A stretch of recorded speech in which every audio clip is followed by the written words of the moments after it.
मंदाकिनी का जल स्तर गहरा है, ज्यादा अंदर जाकर स्नान न करें। श्री सत्यनारायण भगवान की जय। पहला अध्याय। आज तारीख 19/12/2025 रामघाट में अमावस्या के दिन सवेरे 7:15 बजे हैं। सत्यनारायण की कथा कहने जा रहा हूँ। नाव में बैठकर मंदाकिनी के तट पर। पहला अध्याय। एक समय नौमिशारण तीर्थ में शौनकादि 88,000 ऋषियों ने श्री सूर्य जी से पूछा, हे प्रभु, इस कलयुग में वेद विद्या रहित मनुष्य को प्रभु भक्ति किस प्रकार मिलेगी तथा उनका उद्धार कैसे होगा। इसलिए हे मुनिश्रेष्ठ, कोई ऐसा तप कहिए जिससे थोड़े समय में पुण्य प्राप्त होवे तथा मनवांछित फल मिले। वह कथा सुनने की हमारी इच्छा है। सर्वशास्त्र ज्ञाता श्री सूर्य जी बोले, है वैष्णव में पूजा आप सबने प्राणियों के हित की बात पूछी। अब मैं उस श्रेष्ठ व्रत को आप लोगों से कहूँगा जिस व्रत को नारद जी ने लक्ष्मी नारायण से पूछा था। और लक्ष्मीपति ने मुनि श्रेष्ठ नारद से कहा था, तो ध्यान से सुनो। एक समय योगी राज नारद जी दूसरों के हित की इच्छा से अनेक लोकों में घूमते हुए मृत्युलोक में आप पहुँचे। यहाँ अनेक योनियों में जन्म हुए प्रायः सभी मनुष्यों को अपने कर्मों द्वारा अनेकों दुखों से पीड़ित देखकर सोचा कि इस यत्न के करने से निश्चय ही प्राणियों के दुखों का नाश हो सकेगा। ऐसा मन में सोचकर विष्णु लोक को गए। वहाँ श्वेत वर्ण और 4 भुजाओं वाले देवों की सत्यनारायण को देखकर, जिनके हाथों में शंख चक्र गदा और पद्म थे तथा वरमाला पहने हुए थे, स्तुति करने लगे, हे भगवान, आप अत्यंत शक्ति से संपन्न हैं। मन तथा वाणी भी आपको नहीं पा सकती। आपका आदि मध्य अंत नहीं है। निर्गुण स्वरूप सृष्टि के आदिभूति व भक्तों के दुखों को नाश करने वाले हो, आपको मेरा नमस्कार है। नारद जी से इस प्रकार की स्तुति सुनकर विष्णु भगवान बोले, हे मुनि श्रेष्ठ, आपके मन में क्या है? आपका किस काम के लिए आगमन हुआ है? निसंकोच कहो। तब नारद मुनि बोले, मृत्युलोक में सब मनुष्य जो अनेक योनियों में पैदा हुए हैं, अपने अपने कर्मों के द्वारा अनेक प्रकार के दुखों से दुखी हो रहे हैं। नाथ, मुझ पर दया रखते हो तो बतलाइए कि उन मनुष्यों के सब दुख थोड़े सी प्रथम से कैसे दूर हो सकते हैं। श्री भगवान जी बोले, हे नारद, मनुष्यों की भलाई के लिए तुमने बहुत अच्छी बात पूछी है। जिस काम के करने से मनुष्य मुँह से छूट जाता है वह मैं कहता हूँ सुनो। बहुत पुण्य देने वाला स्वर्ग तथा मृत्युलोक दोनों में एक उत्तम दुर्लभ व्रत है। आज मैं प्रेमवश होकर तुमसे कहता हूँ, सत्यनारायण का यह व्रत अच्छी तरह विधि पूर्वक करके मनुष्य आयु पर्यंत यहाँ सुखभोग कर मरने पर मोक्ष को प्राप्त होता है। श्री भगवान के वचन सुनकर नारद मुनि बोले कि उस व्रत का क्या फल है, क्या विधान है और किसने यह व्रत किया है और किस दिन यह व्रत करना चाहिए, विस्तार से कहिए। भगवान बोले, दुख शोक आदि को दूर करने वाला, धन धान्य को बढ़ाने वाला, सौभाग्य तथा संतान को देने वाला, यह व्रत सब स्थानों पर विजयी बनाने वाला है। भक्ति और श्रद्धा के साथ किसी भी दिन मनुष्य श्री सत्यनारायण की शाम के समय ब्राह्मणों और बंधुओं के साथ धर्मपरायण होकर पूजा करे। भक्ति भाव से नैवेद्य, केले का फल, घी, दूध और गेहूं का चूर्ण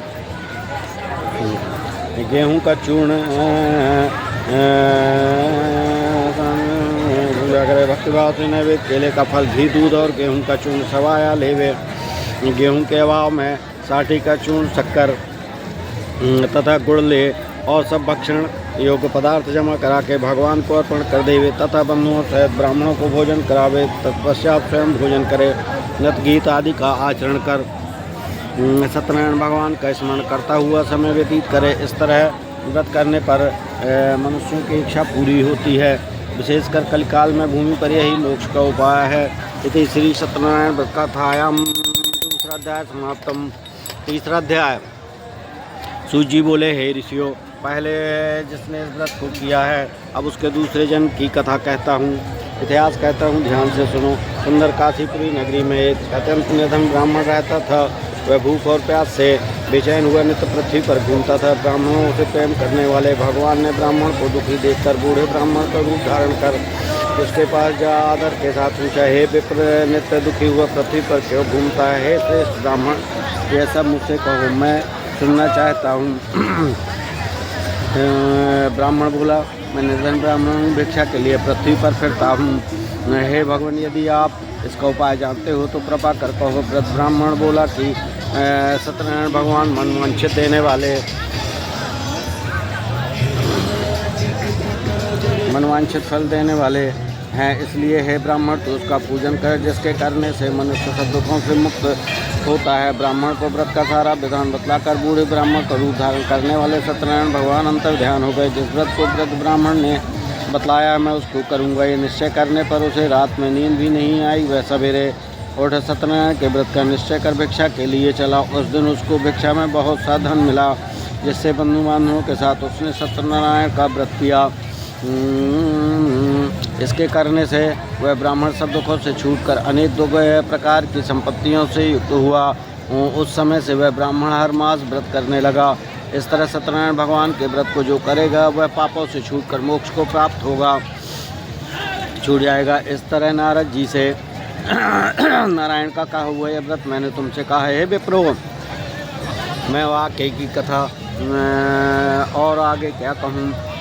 ऋषि बोले, हे मुनीश्वर, संसार में इस ब्राह्मण से सुनकर किसने इस व्रत को किया, हम वह सब सुनना चाहते हैं। इसके लिए हमारे मन में श्रद्धा है। सूत जी बोले, हे मुनियों, जिसने इस व्रत को किया है वह सब मैं सुनना चाहता हूँ। एक समय एक ब्राह्मण धन और ऐश्वर्य के अनुसार बंधु बांधवों के साथ व्रत करने को तैयार हुआ। तभी एक लकड़ी बेचने वाला बूढ़ा आदमी आया और लकड़ियों को रखकर ब्राह्मण के मकान में गया। लकड़ियों को रखकर ब्राह्मण के मकान में गया। प्यास से दुखी लकड़हारा उनको व्रत करते देखकर ब्राह्मण को नमस्कार कर कहने लगा कि आप क्या कर रहे हैं और इसके करने से क्या फल मिलता है, कृपा करके मुझसे कहो। ब्राह्मण ने कहा, सब मनोकामनाओं को पूरा करने वाला यह सत्यनारायण भगवान का व्रत है। इसकी ही कृपा से मेरे यहाँ धन धान की प्राप्ति हुई है, निर्धन धनी धन की प्राप्ति हुई है। ब्राह्मण से इस व्रत के बारे में जानकर लकड़हारा बहुत प्रसन्न हुआ। चरणामृत ले और प्रसाद खाने के बाद अपने घर को गया। लकड़हारे ने अपने मन में इस प्रकार का संकल्प किया कि आज ग्राम में लकड़ी बेचने से जो धन मिलेगा उसी से सत्यनारायण देव का व्रत करूंगा। यह मन में विचार कर वह बूढ़ा आदमी लकड़ियां अपने सिर पर रखकर जिस नगर में धनवान लोग रहते थे वह ऐसे सुंदर नगर में गया। उस रोज़ वहाँ उसे उन लकड़ियों का दाम पहले दिनों से चौगुना मिला था। वह बूढ़ा लकड़हारा दाम ले और अति प्रसन्न होकर पक्के केले की फली, शक्कर, घी, दूध, दही और गेहूं का चूर्ण इत्यादि सत्यनारायण भगवान के व्रत की कुल सामग्रियों को लेकर अपने घर गया। फिर उसने अपने भाइयों को बुलाकर विधि के साथ भगवान जी का पूजन और व्रत किया। उस व्रत के प्रभाव से वह बूढ़ा लकड़हारा धन पुत्र आदि से युक्त हुआ और संसार के समस्त सुख भोग कर वैकुंठ को चला गया। तीसरी सत्यनारायण व्रत कथायाम तीसरा अध्याय समाप्तम। चौथा अध्याय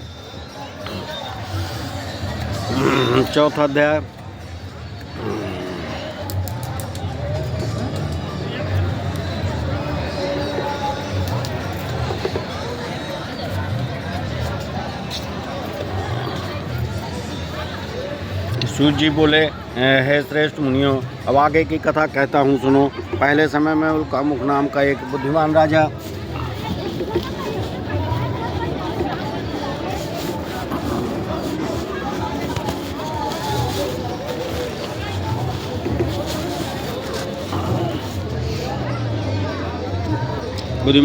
था। वह सत्यवक्ता और जितेंद्रीय था। प्रतिदिन देव स्थानों पर जाता था तथा गरीबों को धन देकर उनके कष्ट दूर करता था। उनकी पत्नी कमल के समान मुखवाली और सती साध्वी थी। भद्रशिला नदी के तट पर उन दोनों को ने श्री सत्यनारायण का व्रत किया था। उस समय मैं वहाँ एक साधु वैश्य आया। उसके पास व्यापार के लिए बहुत सा धन था। वह नाव को किनारे पर ठहरा कर राजा के पास गया और राजा को व्रत करते हुए देखकर विनय के साथ पूछने लगा, हे राजन, भक्ति युक्त चित्त से आप यह क्या कर रहे हैं? मेरी सुनने की इच्छा है, सो आप यह मुझे बताइए। राजा बोला, हे साधु, अपने बंधुओं के साथ पुत्रादि की प्राप्ति के लिए यह महाशक्तिवान सत्यनारायण भगवान का व्रत या पूजन किया जा रहा। राजा के वचन सुनकर साधु आदर से बोला, हे राजन, मुझसे इसका सब विधान कहो, मैं भी आपके कथन अनुसार इस व्रत को करूंगा। मेरे भी कोई संतान नहीं है और इससे निश्चय ही होगी। राजा से सब विधान सुन व्यापार से निवृत्त हुआ है आनंद के साथ घर गया। साधु ने अपनी स्त्री से संतान देने वाले उस व्रत का समाचार सुनाया और कहा कि जब मेरे संतान होगी तब मैं इस व्रत को करूंगा। साधु ने ऐसे वचन अपनी स्त्री लीलावती से कहे। एक दिन उसकी स्त्री लीलावती पति के साथ आनंदित हो संसारिक धर्म में प्रवृत्त होकर सत्यनारायण भगवान की कृपा से गर्भवती हो गई तथा 10वें महीने में उसके एक सुंदर कन्या का जन्म हुआ। दिनों दिन वह इस तरह बढ़ने लगी जैसे शुक्ल पक्ष का चंद्रमा बढ़ता है। कन्या का नाम कलावती रखा गया। तब लीलावती ने मीठे शब्दों में अपने पति से कहा कि जो आपने संकल्प किया था कि भगवान का व्रत करूंगा, अब आप उसे करिए। साधु बोला, हे प्रिय, इसके विवाह पर करूंगा। इस प्रकार अपनी पत्नी को आश्वासन दे वह नगर को गया। कलावती पितृगृह में वृद्धि को प्राप्त हो गई। साधु ने जब नगर में सखियों के साथ अपनी पुत्री को देखा तो तुरंत दूत बुलाकर कहा कि पुत्री के वास्ते कोई सुयोग वर देख कर लाओ। साधु की आज्ञा पाकर दूत कंचन नगर पहुंचा और वहां बड़ी खोज और देखभाल कर लड़के के लिए सुयोग बड़े पुत्र को ले आया। उस सुयोग लड़के को देखकर साधु ने अपनी बंधु बांधवों सहित प्रसन्नचित्त अपनी पुत्री का विवाह उसके साथ कर दिया, किंतु दुर्भाग्य से विवाह के समय भी उस व्रत को करना भूल गया। तब श्री भगवान क्रोधित हो गए और श्राप दिया कि तुम्हें दारुण दुख प्राप्त होगा। अपने कार्य में कुशल साधु बनिया जमाता सहित समुद्र के समीप स्थित रत्नपुर नगर में गया और वहाँ दोनों ससुर जमाई चंद्रकेतु राजा के उस धन को उस नगर में व्यापार करने लगे। ससुर जमाई चंद्रकेतु राजा के उस नगर में व्यापार करने लगे। एक रोज भगवान सत्यनारायण की माया से प्रेरित कोई राजा का धन चुरा कर भागा जा रहा था, किंतु राजा के दूतों को आता देखकर चोर ने घबराकर भागते हुए राजा के धन को वहीं चुपचाप रख दिया जहां वो ससुर जमाई ठहरे हुए थे। जब दूतों ने उस साधु वैश्य के पास राजा के धन को रखा देखा तो वे दोनों को बांध कर ले गए और प्रसन्नता से दौड़ते हुए राजा के समीप जाकर बोले, यह दो चोर हम पकड़ कर लाए हैं, देखकर आज्ञा दे। तब राजा की आज्ञा से उनको कठोर कारावास में डाल दिया और उनका सब धन छीन लिया। सत्यनारायण भगवान के श्राप द्वारा उनकी पत्नी भी घर पर बहुत दुखी हुई और घर पर जो धन रखा था चोर चुरा कर ले गए। शारीरिक व मानसिक पीड़ा तथा भूख प्यास से अति दुखित होने की चिंता में कलावती एक ब्राह्मण के घर गई। वहां उसने सत्यनारायण भगवान का व्रत होते देखा, फिर कथा सुनी तथा प्रसाद ग्रहण कर रात को घर आई। माता ने कलावती से कहा, हे पुत्री, अब तक कहाँ रही व तेरे मन में क्या है? कलावती बोली, हे माता, मैंने एक ब्राह्मण के घर श्री सत्यनारायण भगवान का व्रत करते देखा है। कन्या के वचन सुनकर लीलावती भगवान के पूजन की तैयारी करने लगी। लीलावती ने परिवार और बंधुओं सहित श्री सत्यनारायण भगवान का व्रत किया और वर मांगा कि मेरे पति और दामाद शीघ्र आ जावें। साथ ही प्रार्थना की कि हम सबका अपराध क्षमा करो। सत्यनारायण भगवान इस व्रत से संतुष्ट हो गए और राजा चंद्रकेतु को स्वप्न में दर्शन देकर कहा, हे राजन, उन दोनों वैश्यों को प्रातः ही छोड़ दो और उनका जो धन तुमने ग्रहण किया है दे दो, नहीं तो तेरा राज धन पुत्र आदि सब नष्ट कर दूंगा। राजा से ऐसे वचन कहकर भगवान अंतर्ध्यान हो गए। प्रातःकाल राजा चंद्रकेतु ने सभा में अपना स्वप्न सुनाया, फिर दोनों बड़े पुत्रों को कैसे मुक्त कर सभा में बुलाया। दोनों ने आते ही राजा को नमस्कार किया। राजा मीठे वचनों से बोला, हे महानुभाव, भावी बस ऐसा कठिन दुख प्राप्त हुआ है, तब तुम्हें कोई भय नहीं। ऐसा कहकर राजा ने उनको नए नए वस्त्राभूषण पहनाए तथा उनका जितना धन लिया था उससे दूना धन देकर आदर सहित विदा किया। दोनों वैश्य अपने घर को चल दिए। श्री सत्यनारायण व्रत चौथा अध्याय समाप्तम। 5वां अध्याय। सूजी बोले, वैश्य ने मंगलाचार करके यात्रा आरंभ की और अपने नगर को चला। उनके थोड़ी दूर निकलने पर दंडी वेशधारी सत्यनारायण ने उनसे पूछा, हे साधु, तेरी नाव में क्या है? मानी बड़े खस्ता हुआ बोला, हे दंडी, आप क्यों पूछते हैं? क्या धन लेने की इच्छा है? मेरी नाव में तो बेल पत्ते भरे हैं। वैश्य का कठोर वचन सुनकर भगवान ने कहा, तुम्हारा वचन सत्य हो। दंडी ऐसा कहकर वहाँ से चले गए और कुछ दूर जाकर समुद्र के किनारे बैठ गए। दंडी के जाने पर वैश्य ने नित्य क्रिया करने के बाद नाव को ऊंची उठी देखकर अचंभा किया और नाव में बेल पत्ते आदि देखकर मूर्छित हो जमीन पर गिर पड़ा। फिर मूर्छा खुलने पर अत्यंत शोक प्रकट करने लगा। तब उनका दामाद बोला कि आप शोक न करें, यह दंडी का श्राप है, अतः उनकी शरण में चलना चाहिए। तभी हमारी मनोकामना पूरी होगी। दामाद के वचन सुबह दंडी के पास पहुंचा और अत्यंत भक्ति भाव से नमस्कार कर बोला, मैंने जो आपसे असत्य वचन कहे थे उनको क्षमा करो। ऐसा कहकर महान शोकातुर रोने लगा। तब दंडी भगवान बोला, हे वणिक पुत्र, मेरी आज्ञा से बार बार तुम्हें दुख प्राप्त हुआ है, तू मेरी पूजा से विमुख हुआ है। साधु बोला, हे भगवान, आपकी माया से मोहित ब्रह्मा आदि भी आपके रूप को नहीं जानते, तब मैं ज्ञानी कैसे जान सकता हूँ।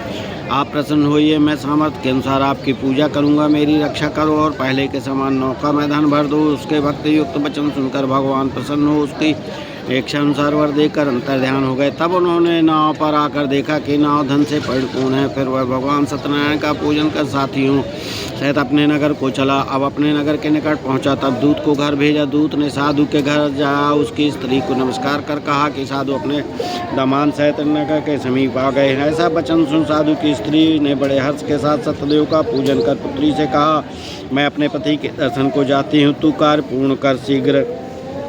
अब माता के ऐसे वचन सुनकर कलावती प्रसाद छोड़कर पति के पास गई। प्रसाद की आज्ञा के कारण सत्यदेव ने रुष्ट हो उसके पति को नाव सहित पानी में डुबो दिया।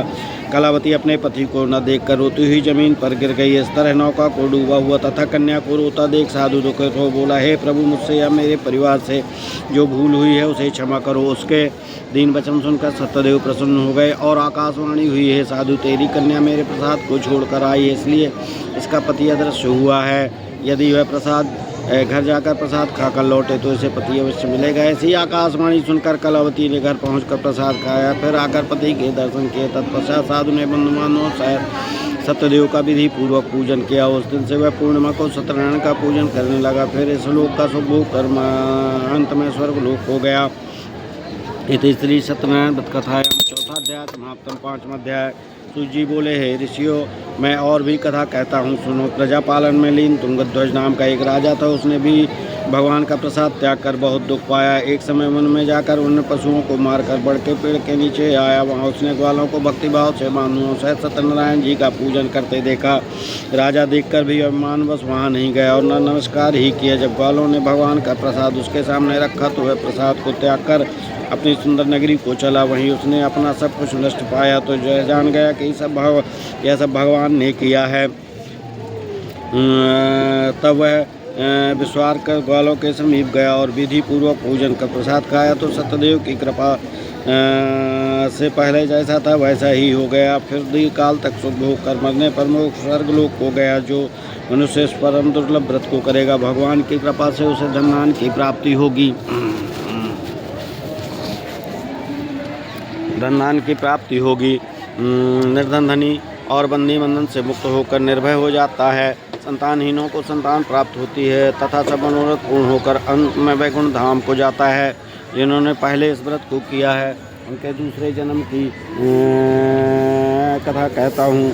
वृद्ध सातानंद नाम के ब्राह्मण ने सुदामा का जन्म लेकर मोक्ष को पाया। उल्का मुख नाम का राजा दशरथ होकर वैकुंठ को प्राप्त हुआ। साधु नाम के वैश्य ने मौरध्वज बनकर अपने पुत्र को आरे से चीर कर मोक्ष को प्राप्त किया। महाराज तुंगध्वज ने स्वयंभू होकर भगवान में भक्ति युक्त कर्म कर मोक्ष को प्राप्त किया। इति श्री सत्यनारायण व्रतायाम पंचम अध्याय समाप्तम। आरती होगी भगवान की। ओम जय लक्ष्मी रमणा स्वामी, जय लक्ष्मी रमणा। सत्यनारायण स्वामी जन पातक हरणा। ओम जय लक्ष्मी रमणा।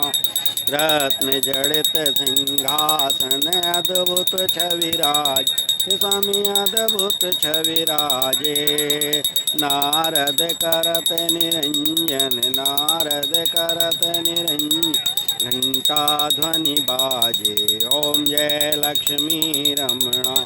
प्रकट भय कलि कारण, दुज को दरस दी, ओ स्वामी दुज को दरस दियो। बूढ़ा ब्राह्मण बन के, बूढ़ा ब्राह्मण बन कंचन महल कियो। ओम जय जगदीश हरे। प्रकट भय कलि कारण, दुज को दरस दियो, स्वामी दुज को दरस दियो। बूढ़ा ब्राह्मण बन के, बूढ़ा ब्राह्मण बन के कंचन महल कियो। ओम जय जगदीश हरे दुर्बल भील कराल जिन पर कृपा करी स्वामी जिन पर कृपा करी। चंद्रचूर्ण एक राजा चंद्रचूर्ण एक राजा इनकी विपत हरि। ओम जय जगदीश हरे बैस मनोरथ पायो श्रद्धा तज दीन स्वामी श्रद्धा तज दीनी।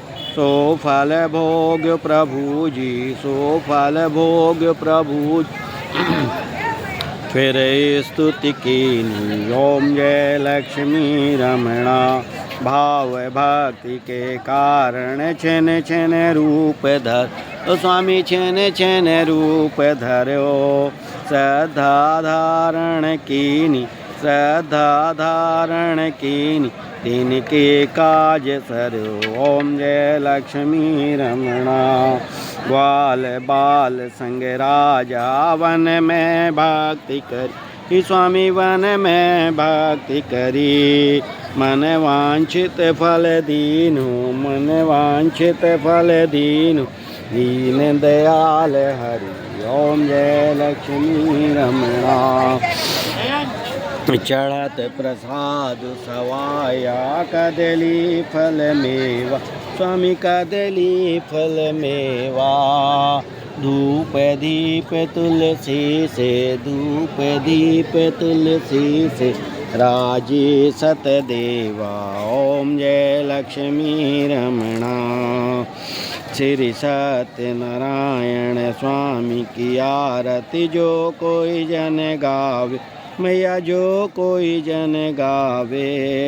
कहत शिवानंद स्वामी कहत हरिहर स्वामी मन वांछित फल पावे। ओम जय लक्ष्मी रमणा ओम जय लक्ष्मी रमणा। बोले सत्यनारायण भगवान की जय हो। हे मैया हे गंगे हे जमुने सरस्वती लक्ष्मी तुम काली देव तुम्हारी जोत निराली देवी तुम्हारी जोत निराली। श्री सत्यनारायण भगवान की कथा समाप्त हो चुकी है आरती भी हो चुकी है। बोले सत्यनारायण भगवान की जय हो। बोले सत्यनारायण स्वामी की जय हो। हे गंगे मैया हे जमुने हे सरस्वती लक्ष्मी तुम काली देवी तुम। श्री राम जय राम जय जय राम श्री राम जय राम जय जय राम श्री राम जय राम जय जय राम श्री राम जय राम जय जय राम श्री राम जय राम जय जय राम। श्री कृष्ण गोविंद हरे मुरारी हे नाथ नारायण वासुदेव। श्री राम जय राम जय जय राम। श्री राम सीता राम सीता राम सीता राम सीता श्याम राधे।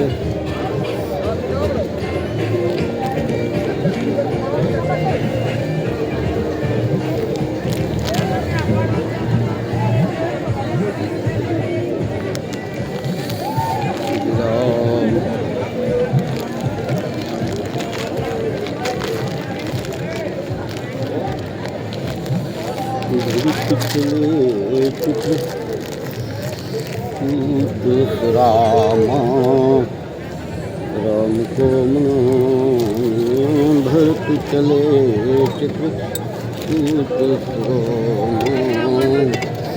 राम को भरत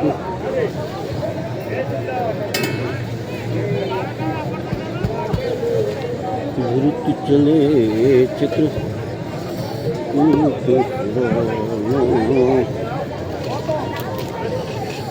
राम को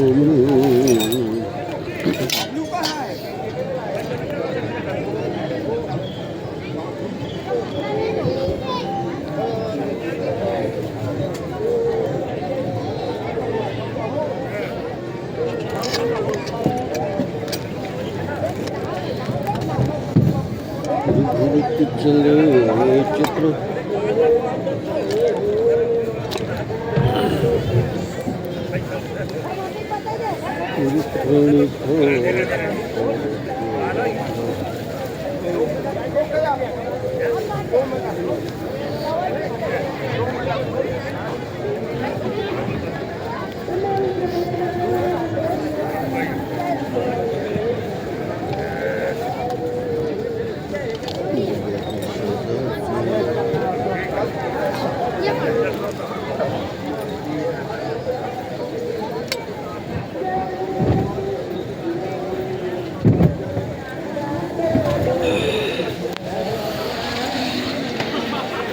ठीक है बेटा। जय गंगे। कथा समाप्त हो चुकी है।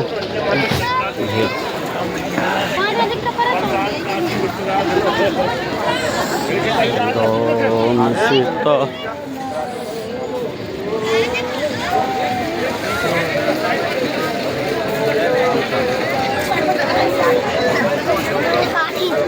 तेल लगा लो, तेल लगा अरे वो नहीं लगे अरे नहीं का बना ये चलो तो अगर हम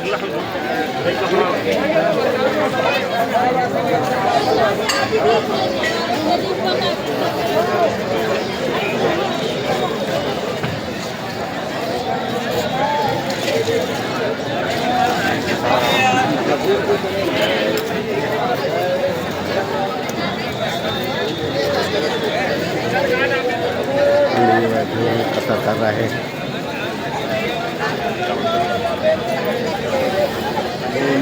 जय भोले, जय हो, जय हो।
रहे पावन परमेश्वर मेरे, हे पावन परमेश्वर मेरे,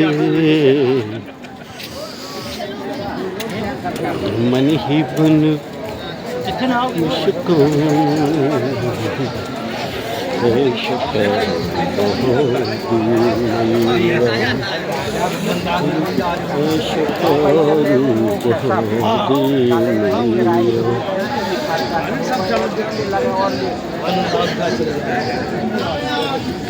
जय जय